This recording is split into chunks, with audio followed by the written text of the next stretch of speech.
Hi, it's Steve Morrison here, and you're listening to Chat with Chaps, chatting Millwall, come rain or shine. Hello, ladies and gentlemen, and welcome to the very first episode of the 24-25 season of the post-match. I don't know, to be honest. I don't know whether to call it post-match Chat with Chaps, post-match reaction, post-match analysis. I don't know. But whatever it is, this is the first one.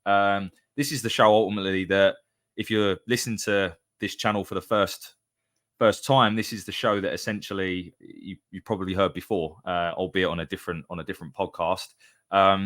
So we're going to give this a go. We've been busy over the last month. There's been quite a few videos have gone out, but if this is your first time checking out the channel, thank you very much for tuning in. And obviously we're going to do our normal, and we're going to talk a bit about the game yesterday against Watford. I'm recording this on the Sunday, so I've had a bit of time to, I guess, calm down my immediate reactions and try and give the sort of balanced view that I normally do. So let's get into it. And as always, thank you very much for listening. Again, if this is the first time you listen to the show, please do like and subscribe, because as you can see in the bottom left, or if you're listening on a podcast, all profits this season will be going to Cancer Research UK. So really looking to build this out as much as we can. So hope you had a good summer. Let's get into it. Before we talk about anything football related, it is absolutely vital that we address the occasion that is more important than football, which was to celebrate the life of Matija Sarkic, who tragically lost his life at just 26 years of age over the summer. I felt, as a club, both clubs did yesterday proud. A special mention to Watford fans. I thought you were outstanding, and I pass on all my thanks to any Watford fans listening to this. You were incredible. The reception that you gave it, the banner that you created, it was just a class act. And even subtle things like the Twitter posts that you put out, and just a massive thank you. But it was a very emotional day yesterday. I can't even imagine how Matija's father and his family, Bojan and the rest of his family, were there pitch side. And, I think there was a lot of men reduced to emotions just seeing his family, and the strength that they show is incredible. Unfortunately, over the years, we've had a lot of practice as a club coming together for times like this, and yesterday was no different. And I felt we celebrated Matty's life, and that should always be more important than any game of football. The luxury of life to have it, and to still be here. And Neil Harris put this perfectly in his post-match review. Is something that we should always be thankful for. So very, very important that is the first topic of conversation before we talk about anything football related. So love and positive energy goes out to Matija's family in what must have been a very, very emotional day for them and for everyone involved. Okay, let's move on then to football related things. So let's talk about the starting lineup. So, of course, I've got a new graphic for you. I'm such a geek, but I love it. So, putting this out. So, the starting lineup was what I thought it would be, in all honesty, which is the same team that started against Southampton. So, it was Lucas Jensen in goal, a back four right to left of Ryan Leonard, Sean Hutchinson as captain, Jake Cooper, Joe Bryan, two central midfielders of George Saville, Casper Denor. Wide right, Romain Esse got his start. Wide left was Duncan Watmore. In behind Tom Bradshaw was George Honeyman. So that was the 11 that started. I think we probably all expected that 11, given what the game was against Southampton and who started that game. Was it the 11 I'd have picked? Obviously, hindsight's a wonderful thing. I personally, it's easy to sit here now and say Omaku should have started. I personally probably would have started that 11, but I would have moved the front three around. I probably would have had Romain Esse in the 10 because I felt he would be a lot more effective, and we'll get into it. But Romain was largely ineffective, I felt, yesterday, and that's not to discredit him. He's a very bright attacking young talent we have, but I felt he was largely ineffective yesterday.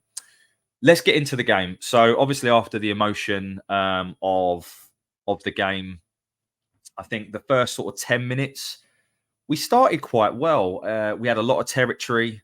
I think we had one decent chance from Bradshaw, whose header sort of narrowly went wide. And we had, as I say, the first sort of 10, 15 minutes, I felt, or maybe 15's a stretch, but first 5-10 minutes, I felt we started okay. We sort of dominated the territory, as I say, but without really testing them too much. And then they started to come into it for me. I felt that after that, Watford looked like the better side. And I want to say early that I think it was two poorish sides yesterday. And this is the thing, you never really know where you are until sort of 10 games into the season. But I think it was still two bottom half sides for me. I didn't see anything yesterday that changed my mind. We do need to bring players in. We'll certainly get onto that. But based on where we are now, I think it was probably two bottom half sides. And I think our first half performance was really poor overall. We will come on to moments in a minute, but I think to summarise, we just played too many long balls. And whether that was under the instruction of Neil Harris or not, whether it was, as he called it in his post-match, emotional decision-making or not, I don't know. But we are not going to win games of football just pumping it up to 5'11" Tom Bradshaw, I don't know, he's even 5'11", up against 3 6'4" centre halves. It's just not going to work. We don't have the centre forward in the squad to do that. We actually went on to play a much better style in the second half, but we'll come on to that when the time's right. And that was really the summary of the first half. I just felt that we were lumping balls up. We weren't winning the first contact because Tom Bradshaw wasn't ever going to win those headers. And then I felt also Watford won a lot of the second contact, which normally we're good at, which is why at times it felt very un-Millwall, un-Neil Harris-like. And what was certainly very un-Millwall, very un-Neil Harris-like was the goal that they scored on 22, direct from a corner. So the corner should never happen. So I think this is important because I've seen a lot on socials and various takes on the game, which quite rightly blaming Lucas Jensen for the goal. But it should never be a corner because he should hold the shot in the first place. It's a decent save, but it's a save he should hold. And I always look at this because you have to look at the phase before the goal to understand where the original mistake happens. And it should never be in a corner in the first place because Lucas Jensen should hold it. Yes, the shot goes through Sav's legs, but he should hold that. Even the commentator said it was a nervous save. And I want to get this out of the way as well. I'm going to lay blame solely on Lucas Jensen for one goal, which is the first one. And I think possibly could have done better with, say, the other two. More the third one than the second one. And I'll state my reasons why later on. But you don't become a bad goalkeeper overnight. We've signed Lucas Jensen. He was the best goalkeeper in the league below. I can only imagine that the occasion got to him yesterday. I don't know this, but I think a combination of he made a poor mistake in a Southampton friendly. He's playing in a very emotional game, and ultimately he knows he's only there because a young lad's lost his life. Everyone at the whole ground is remembering, our previous goalkeeper. It puts a lot of pressure on him. And yes, he's a professional athlete. He should be able to deal with that. But he's also a human being. And I just think that, yes, whilst I lay blame on him, and I think ultimately if he doesn't make those mistakes, we win the game. So he's got to take that. And I'm sure Neil Harris put his point of view across. I think to judge someone based on one game would be ill-advised. And I think that we shall see how his Millwall career progresses. We have a habit of signing goalkeepers that don't start particularly well. God rest his soul, but Matija had a few games, first few games, he looked a bit iffy, and then he went on to be outstanding for us towards the back end of last season. So I don't want us to over-rotate and I think all of a sudden he's a bad goalkeeper. Every single Lincoln fan I spoke to said he's this big commanding presence that comes for everything. I didn't see him come for anything yesterday. And you have to ask yourself the question why. However, having said that, the goal should never go in. It's a really poor goal to concede. Yes, it's a good corner. And yes, the defender does come across at last minute and block him off, but he's 6'6". He has to do better there, and he has to be more of a commanding presence. We're 1-0 down. It kicks us a little bit into life. We have a couple of chances. The main one, of course, is on 37, where Duncan Watmore does brilliantly. More on Duncan Watmore later, but I thought he was excellent. He does brilliantly. He managed to wriggle his way through. Is he brought down, or is it a dive? My personal view is I don't think it's a penalty. I don't. A lot of people do think it's a penalty. So ultimately, this is my opinion. I don't think there's any contact. However, the fact that Duncan was so perplexed by the decision not to give a penalty would maybe suggest otherwise. I've watched it back and I don't see any contact. Having said that, George Honeyman has to score. Yes, there's multiple bodies in between him and the goal, but there's two opportunities there. He has to take one. And how we've not equalised then, I won't know.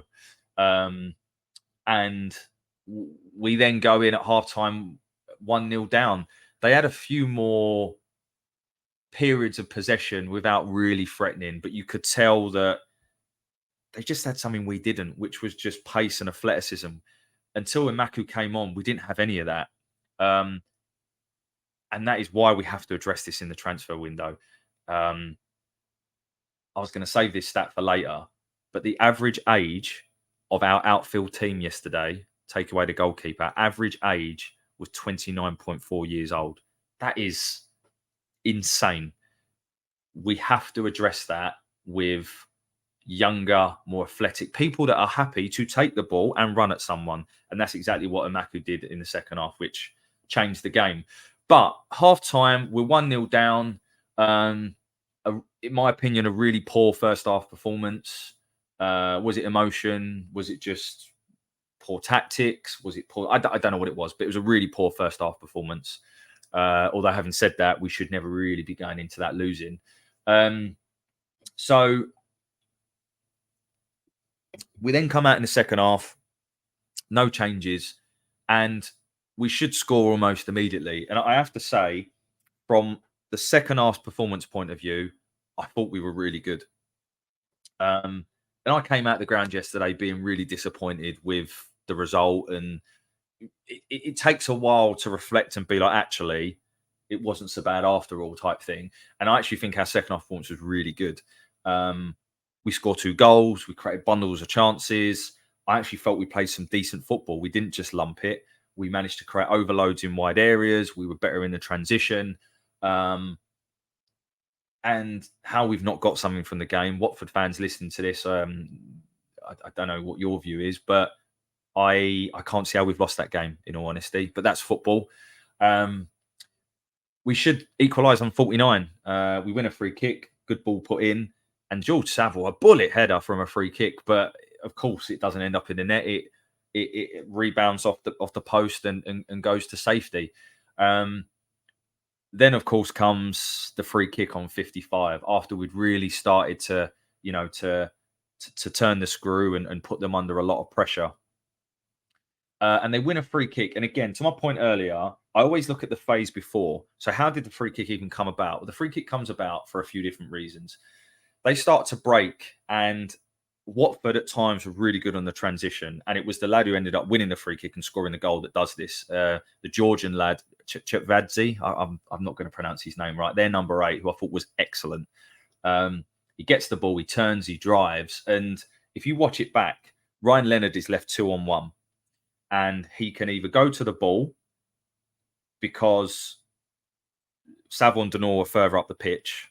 But if he goes to the ball, he leaves their left wing back, because Romain Esse is also nowhere to be seen, free. So he decides to go to the ball. And he's got no option but to bring him down. I don't blame Ryan Leonard for giving away that free kick. I blame probably Romain Esse and one of the central midfielders for not stopping that attack. But they win the free kick. And this is divided opinion. Should Lucas Jensen save it or not? So I'm just going to, for those of you watching on YouTube, you're going to see a little still now. For those of you listening on podcasts, I'll describe it. But this is Lucas Jensen's starting position from behind the goal, because from different angles, it can tell very different stories. So this is just as about as the goal, as the lad's about to hit it. So my observations here is that Lucas Jensen's starting position's okay. He could probably be slightly over to the right, but that's what the Wolves job is there for. So I can understand why he is there. The wall to me looks a bit too far over on the right. I feel like it probably should have another man in it, and it should be a little bit more to the left-hand side. What then ends up happening is, I'll take you to the next shot, is here. And it ends up in the back of the net, and it does go pretty much in the corner. It's an excellent free kick. If he moved his feet a bit more, and if his starting position was a little bit further to the right, could he have saved it? Possibly. However, do I blame him for that goal? No, I don't.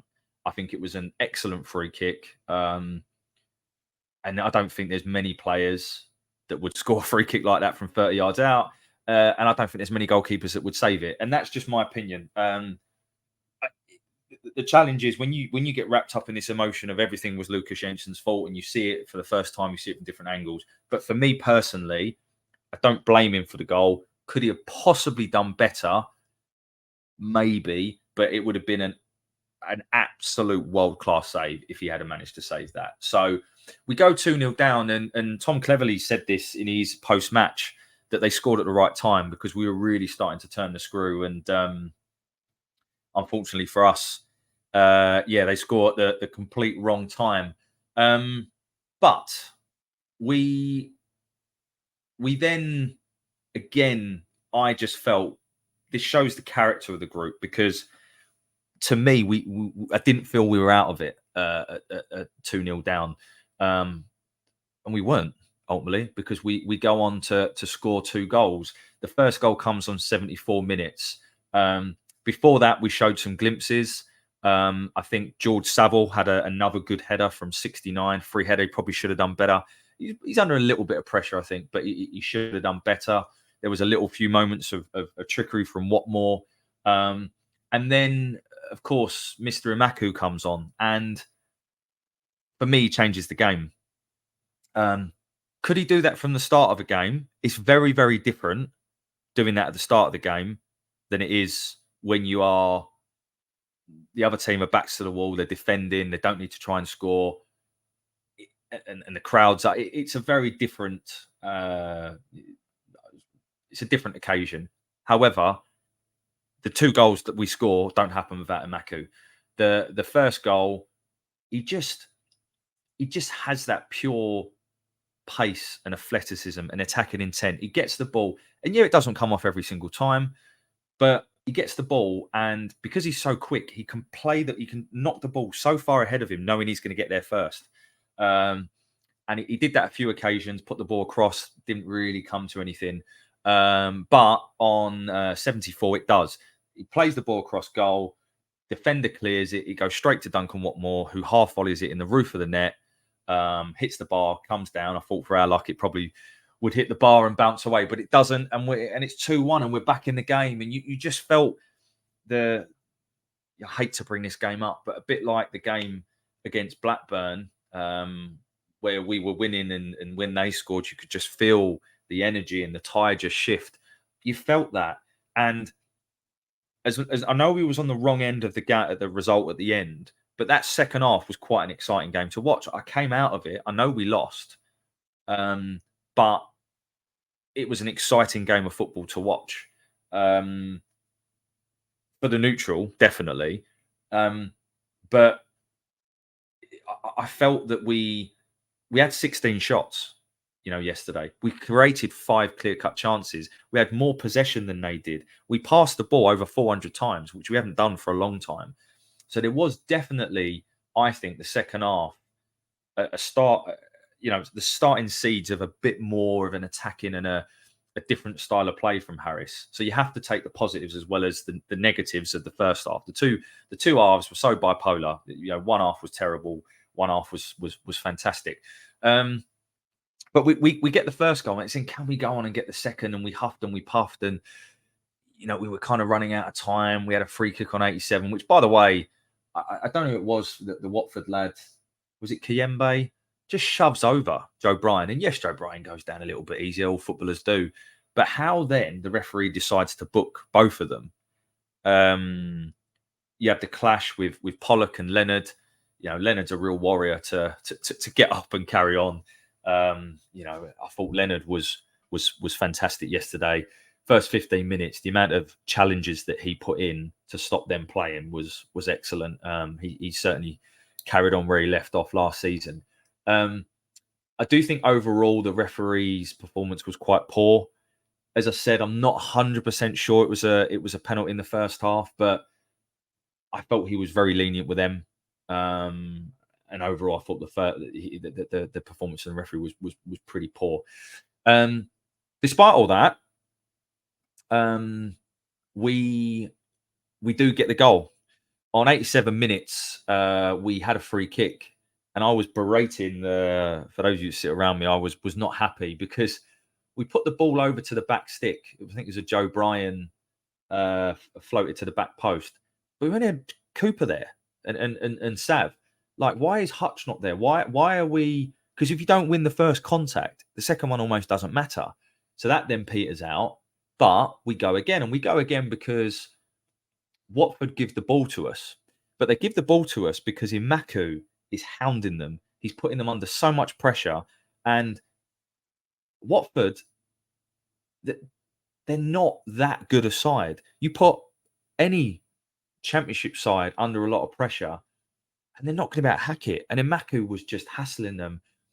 And Saville does really well to pick up on a loose ball as a result of Imaku's hassling. He drives forward, gets his head up, plays the right pass, doesn't panic, rolls it across towards the back post. Watmore composed and just drills it low and hard into the bottom corner. It's 2-2. And if I'm honest, I just think we're going to go and win the game. I really do. Our towels are up. The energy from the fans. I thought it was an okay atmosphere yesterday. Just to touch on this, 16,500. I honestly thought we would have sold out. Being honest, I know 12:30. I know it's on Sky. Blah blah blah. But with the occasion being first game season, I thought we would have sold out. So, but the energy started to shift, and I was like, we're going to go on and win this game. What a fitting tribute that would be. But we don't. And we get a right sucker punch right at the death. It's interesting because Milivojevic, who comes on and scores their goal, I spoke to some Watford lads in the week, and they were telling me that he's basically like a fridge. He just doesn't move at all. However, he scored 11 goals last season. He just happens to be in the right place at the right time. And unfortunately for us, that happened again. And I'm going to flick up another still here where you can see that, unfortunately, I don't think he is offside. You can see, I think is it Bio? I'm not sure, the lad who's got the ball there, but he's just about to take aim. I think he's shooting. Saville, as you can see, he's lunging there. He managed to get the deflection, but that deflection takes it right into the path of Rajovic, who I think Jake Cooper is playing him onside. If you look at that, which he's got to step out quicker. Look at the rest of his defence. Even if they're in line with Joe Bryan and Danny Mack, they're all on that line, but Cooper's not. He's got to step out quicker. He doesn't. So I don't think this is offside. Could Jensen come out quicker and make more of a physical presence? Possibly. But it ends up in the back of the net, and 3-2.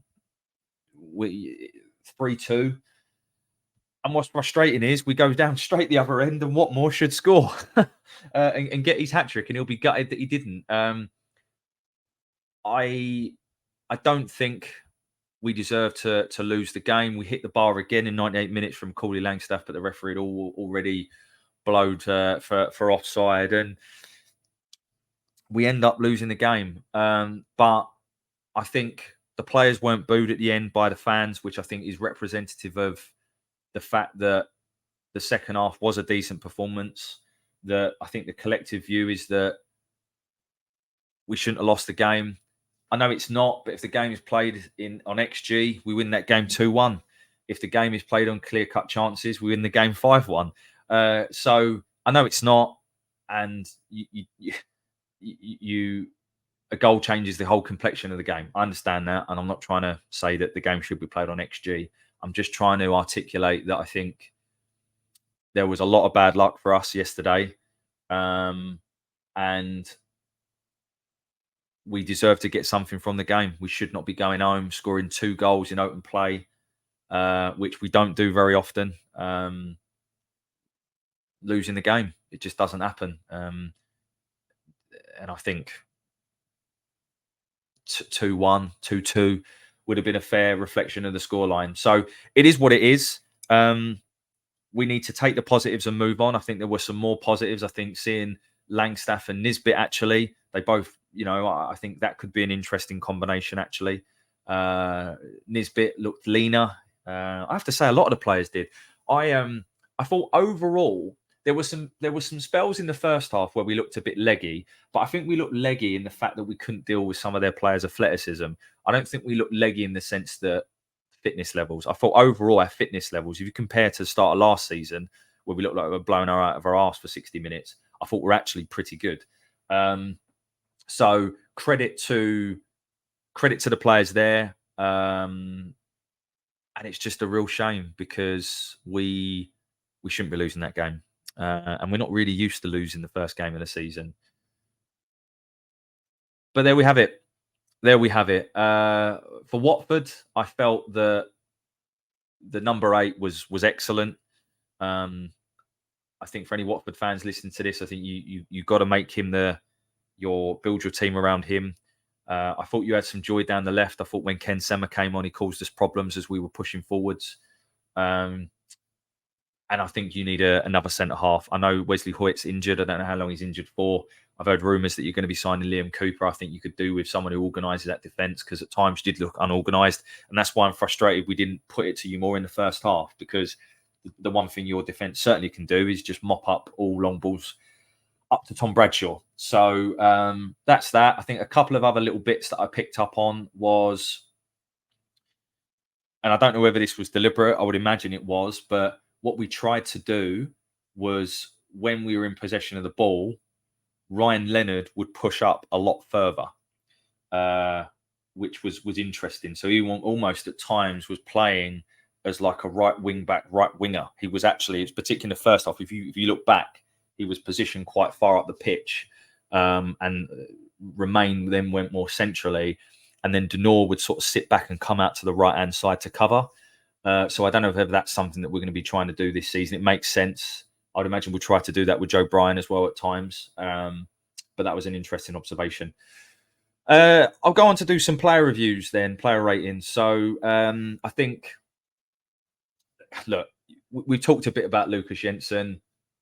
The first goal is unacceptable. The second and third goal arguably could have done better, but I don't blame him for them. And it was a very edgy, nervous performance, and hopefully can move on. It takes a big character and a big personality to play through this type at the Den. And I think what I've heard of that character, he will be fine in time. And I think we just need to give him that. Back 4, I thought Ryan Leonard was very good again. Particularly in the first half, he was our standout player from a pure defensive point of view. Excuse me. He certainly looked like he wanted to get forward as well. I thought he was excellent. The one, I think, development area he's got is probably just about his distribution, and I felt that looked better as well yesterday. I think he's a class act, and I think he's, at the moment, I would say he's our best player by quite some distance. Cooper and Hutch were okay. Great for Hutch to get 90 minutes. I don't know if that would have been the plan. And when Tanganga comes back, I would imagine he jumps straight back in. But Hutch, at times, the problem is Jake Cooper's 29. He's our youngest defender in that back 4. And at times, particularly in the central areas, we lack pace. And that's, hopefully where Jaffic can come in and make a real difference. Joe Bryan was okay. Don't think he was amazing. I'm hoping that in time he will become a real asset because he's had a lot of injuries. But He was okay yesterday. Saville and Denor, I just felt that they were representative of the difference between the first and second half. I thought first half they were largely anonymous. I didn't think they were very good at all. And then I thought in the second half they showed for the ball a lot more. You could argue that the first half, the ball was just going over the top of them and all they could do is focus on winning second balls, which they didn't. In the second half, they got on the ball a lot more, started to dictate the game. And I thought two strong second half performances from those two lads. And George Saville will be disappointed that he didn't get on the score sheet from either of his two headers. The wide men, I thought Duncan Watmore was excellent. Arguably his best game in a Millwall shirt. Should have had a hat-trick though. He looked leaner, fitter, stronger. He completed 90 minutes, which is not a regular thing for Duncan Watmore, as we know. It's got to be his new haircut. Must be. That must be what's doing it for him. But I thought he was excellent. And he's a really good combination of a player. He's just tricky to play against. And he also offers that defensive work, which is probably why he got in the team again ahead of Imaku, because whilst Imaku has that electric pace, Watmore does the defensive work a little bit more. And I think Neil Harris is probably more pragmatic in his approach rather than a gung-ho manager. Honeyman is the one that I don't think added tons of value to the team yesterday. If it was me, I would have put him on wide right and then put SA in the middle, because I think SA, and I've just had a conversation with Nick Hart from Acton Millwall, which will be out early next week. And he said, and I couldn't agree more, SA found out yesterday what it's like when you are the talent. And he's got to find ways to overcome that. And I agree with that, because I think SA was doubled up on a lot of times. At times, I felt his positional awareness wasn't great. There were times where his defensive work wasn't. And from a positional sense, you could see Saville and Leonard saying, you need to be here. I want to play the ball to you here. I think that's partly a learning curve for him. I think it's partly because he's not a winger. I've spoken to him. He doesn't see himself as a winger. And that's why, for me, in absence of other options, I would play SA in the 10 and Honeyman on the wide right, but that's just my opinion. And then Bradshaw, I felt for him. I like Bradshaw. Again, being honest, I think any championship side that plays a 32-year-old Tom Bradshaw as their lone striker, I don't think he's going to be particularly successful. And that's not me slating Tom Bradshaw. I just think Tom Bradshaw is what Tom Bradshaw is. He'll work his nuts off for you. If you put chances on a plate for him, he'll score. But you cannot play long balls to him. I felt for him because he battled yesterday. I just think we need another option. We need a mobile target man. We are crying out for one. We're crying out for one of them. We're crying out for a winger. Femi Aziz, who we've been linked with from Reading, wasn't in the squad yesterday. Can you read anything into that? Don't know. Let's see. But we need a mobile target man. In terms of who's left, I've looked at, I don't have a plethora of knowledge in the Football League, but I wonder whether we go back for Lyndon Dykes. Does it excite me? No. But is he a player that could be quite effective in a system that Neil Harris plays? Possibly. And I'm sure there's many fans, saying, "What are you on about, mate?" And that's why I'm not saying I'll be bowled over by that sign. I would like us to go out and sign someone completely left field and spend a few million quid on a centre forward that's going to lead the line for a number of years. But I just think someone like Lyndon Dykes, who we've courted for a long time, seems that every player that we are linked with, and there's not many, is players that we've been linked with before. Don't really know what that tells you. So I just wonder where we'll end up with. But we need one of those players. And then just to touch on the subs, obviously Danny Mack come on in the end for Ryan Leonard. I don't think he was on long enough to influence the game. As I've already said, I like the look of Nesbitt and Langstaff. They ran around a lot, but the main change was Imaku, and he changed the game. Those two goals don't happen without him. For me, based on his performance yesterday and remains yesterday, he has to start against Bristol. I think it would be very counterintuitive not to build on that. He should start against Portsmouth. Yes, I like a cut run, but given the small squad we've got, I think we need to prioritise next Saturday against Bristol. I will be going. I'm looking forward to that. Bristol's a good night out as well, so that'll be interesting. And we'll leave it there. I just want to say again, to reiterate, for those of you that are listening to this for the first time, do check out a lot of the other stuff that I'll put out for the summer. I had no plan on what I was going to do, to be honest, and I've been very fortunate to have created some good shows with the likes of Steve Morris and Aidan O'Brien. So do check those out. These will be a regular thing. We're back, and looking forward to a long season. I think it's a marathon, not a sprint. And I think without a lot of bad luck yesterday, we certainly don't lose the game. And I'm sure Lady Luck will equalise itself out over the course of the season. So enjoy the rest of your weekend. Thanks as always for listening. Yeah, I'll speak to you on the next one. Thanks again. Bye for now.